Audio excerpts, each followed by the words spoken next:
Hello, everybody. Welcome to Just for Women Africa. My name is Ololeko. I'm also the founder of Just for Women Africa. Since 2020, since the year of return, the Ghana government has encouraged a lot of Africans abroad to come to Ghana, move back to Ghana, bring their businesses to Ghana. And one such person is Gabby Mack, who is in Ghana. She has set up a salon called Mack Hair Studio. She'll be talking to us about that and anything that comes up during the interview. So stick around and we'll be right back.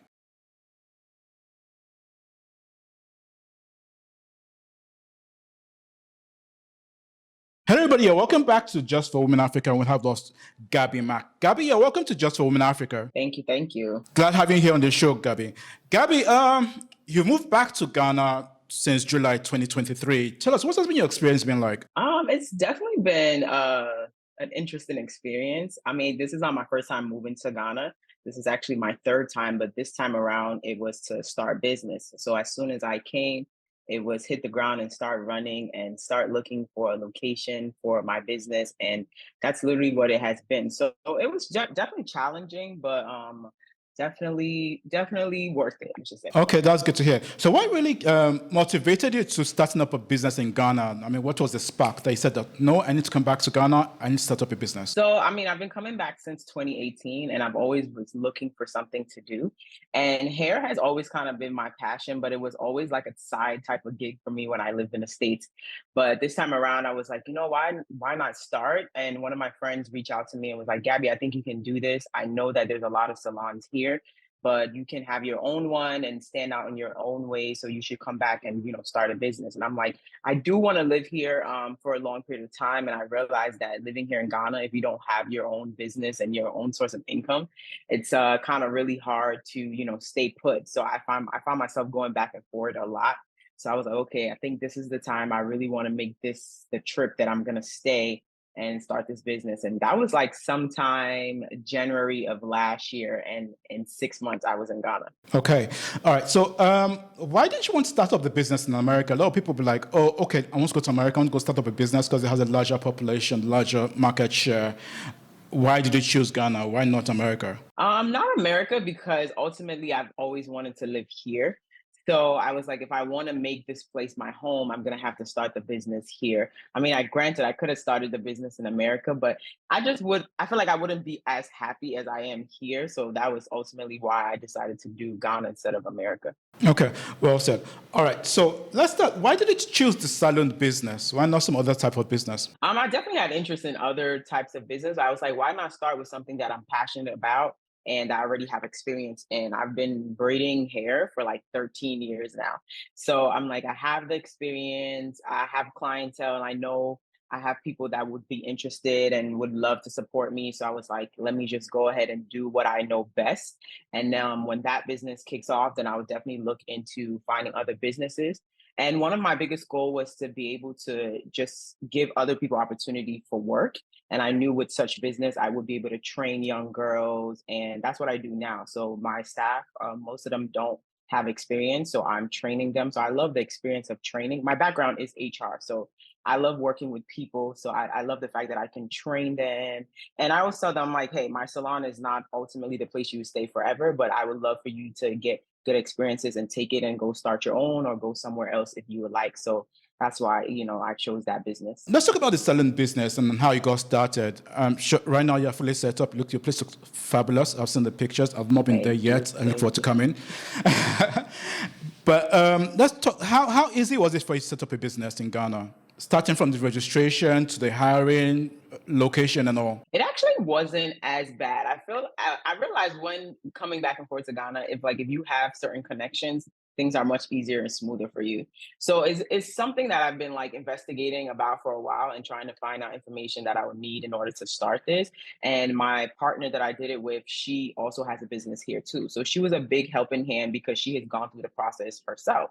So it was easier for her to tell me, okay, we just need to go to this person, or she already made a connection with someone at, let's just say, the registration office, and it was just pretty simple. We just go and see that person. They told us the documents we needed, and then we just went on with that. So it wasn't too bad. I think our biggest challenge more was just setting up the shop to look like how we want it to look like, not necessarily like paperwork and things like that.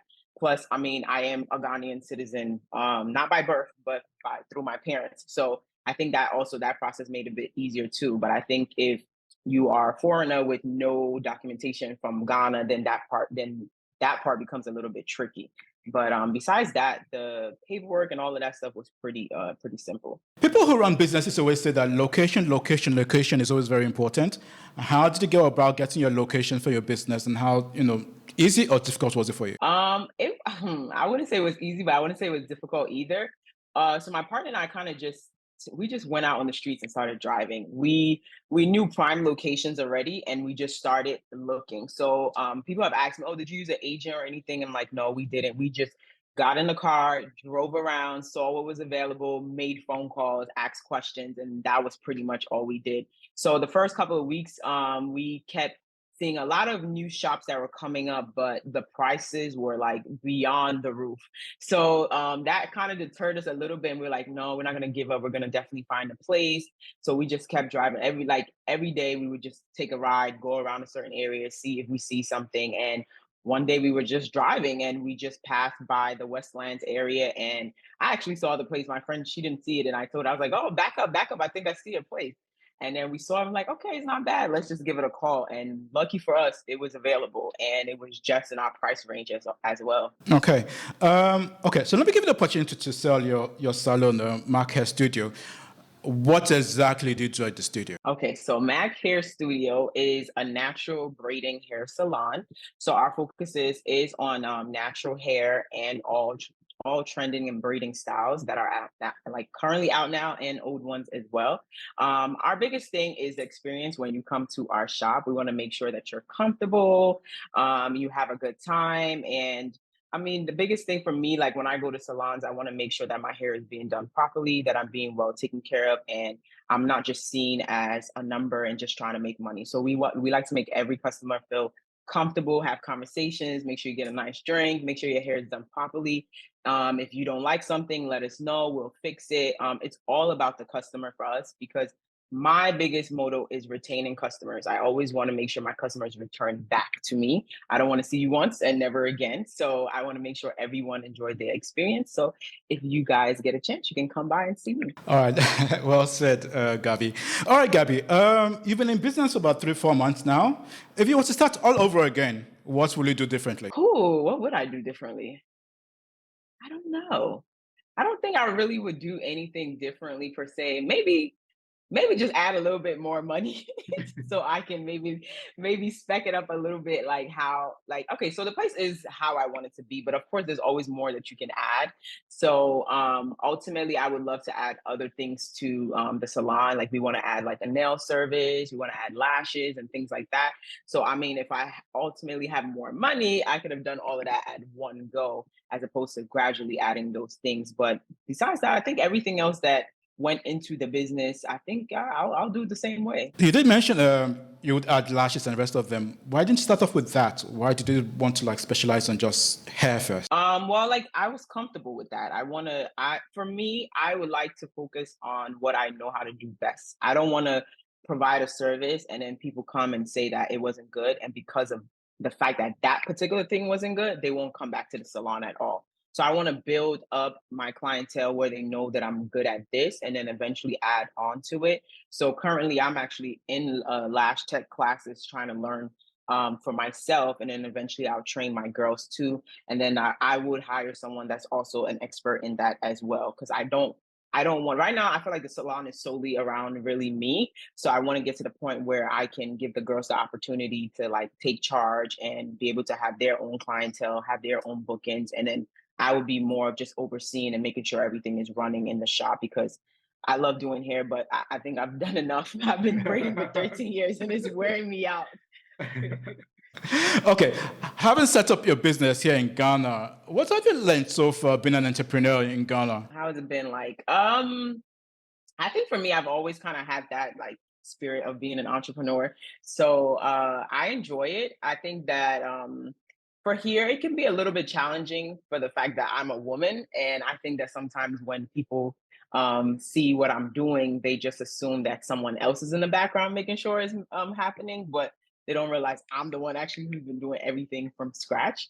So I think working here in Ghana, starting this business here as a woman, it's rewarding, but it could be a bit challenging where people could be, stereotypical and looking at you and wondering like, oh, who helped you start that business, and not like necessarily you who started it up yourself. Because I have realized that that's like a big kind of like thing here where it's like, oh, if a woman starts a business, she most likely doesn't know anything about it. Maybe someone sponsored her to just get into that business. So I hope that we shy away from that stereotype eventually. Great observation which you made. But, why do you think that is the case, and why do you think that people always feel that being a woman who has set up a business, a man is behind it, and it's not necessarily the woman who has basically used her own money, worked hard, get her own money, her own capital, and set up her own business? Yeah, I think for years it's just been that because the men have been the head of the household, they're the one making more money. So it most likely would be a man providing you that money to go start the business. But a lot of that is changing now because we do see a lot of women like starting up their own things themselves and traveling and doing things by themselves, standing up as a woman and saying, I can do this, and not necessarily waiting for a man to do it. So I think it would take, like I said, it's going to take time for that, that notion to go away. But it's just been like that for years. So now we just got to try to get people out of that mindset. And then, I mean, the thing that is still happening too, though. So there is still a lot of women who do get get their money or their capital from a guy, not necessarily like you have anything to do with it. It could be a family member, it could be, it could be a friend. But it's just that I think it's a bit harder. I think even in America, like a woman going to the bank to go get a loan as opposed to a man, the man will probably get it faster than the woman would. So I think this thing is like it's worldwide. It's just seen like that. But I hope that eventually, that those things go away. Okay, you mentioned a couple of interesting things, and which brings me to my next question.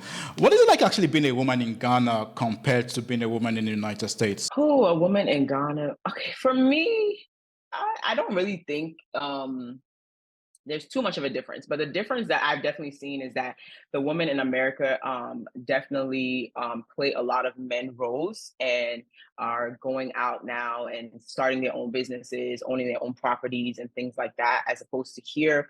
For long, it's been taught that, you're a lady, just, maybe go to school, stay at home, wait for a man to marry you and take you, and then he'll take care of everything for you.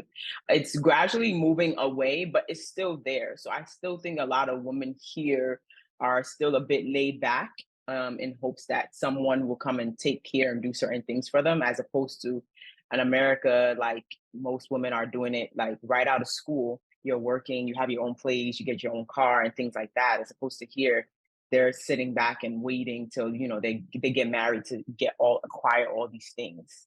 I think that's the only like big difference I've really seen. All right, let's go back to Mack Hair Studio, and let's talk more just more about that. For people who are coming in from the diaspora from the United States and want to come set up a business here in Ghana, what would be your advice to them, especially with hiring our staff? Okay, my advice would be definitely plan, plan, plan, plan. I say this a lot, even on my YouTube channel. I tell people to plan a lot and just always be prepared with like maybe emergency funds on the side.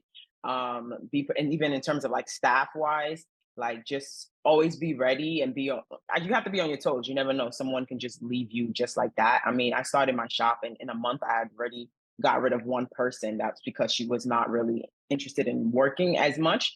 And I let my staff know from the beginning, like, this is what I expect from you. And if you think that is too much, just let me know. And like, I don't have a problem letting you go and look for someone else. So I think having trustworthy people is really, really important too. People can help you in the process because you definitely cannot do this by yourself. I mean, when I was coming, I had it in my mind that I had like one other person by my side to do it. And things came up and that person couldn't be there the whole time. So I definitely had to rely on, my family and friends that I've made here over time to kind of assist me and help me. So you definitely need that help. You need the connections for sure. And I know that will come through, your friends and family. So that's important as well. And then, of course, money too is another big thing as well. So prepare yourself. Like Ghana is beautiful, peaceful, everything, but it can get very expensive. And I tell people don't come with the mindset that you're living here like you're not on vacation. If you're living here, you're going to have to learn how to assimilate and go along with certain things that's here. Unless you want to live some luxurious lifestyle, then you just got to make sure you can afford to live that lifestyle. So yeah, that's another thing that I would advise. Okay, Gabby, could you tell us what's your plan for Mack Hair Studio? Do you plan on opening more branches as you expand, as you grow? Oh, definitely, definitely. I do. I kind of want to have the concept of like franchising the business where people can actually invest and own certain locations. So for now, I mean, this is the flagship, which is the main place now. And eventually I want to go and looking into other areas because I know some people I've spoken to that would love to come, but they live too far. So I would love to go to like other regions and things like that and give people the opportunity to invest and own it. I don't really see that business model here much in Ghana. So I would love to like introduce that with my business. And right now for my staff, we're currently 4 in total and still growing. I think as time goes on, I would definitely have more girls and we would definitely need to expand to like a bigger place, add more things in the shop. So it would be like more like a one-stop salon. When you come, you can get everything done. So, as we round up the interview, what's your advice to women out there who want to start up their own businesses like the way you have, but feel the daily challenge of being a woman, raising capital? What is your advice to them? I would say just do it. Like if you have a set plan, you have the support system, like plan and just go ahead and do it. Don't let it set you back. I mean, I had a lot of people telling me that you're crazy. Why are you coming here? Like, or I have friends here, like, why are you here? Go back over there and do something. I didn't listen to any of those things. You're gonna hear the negative comments regardless. But for me, that fuels me. So I'll keep going because I like to prove somebody wrong and tell them that I did it.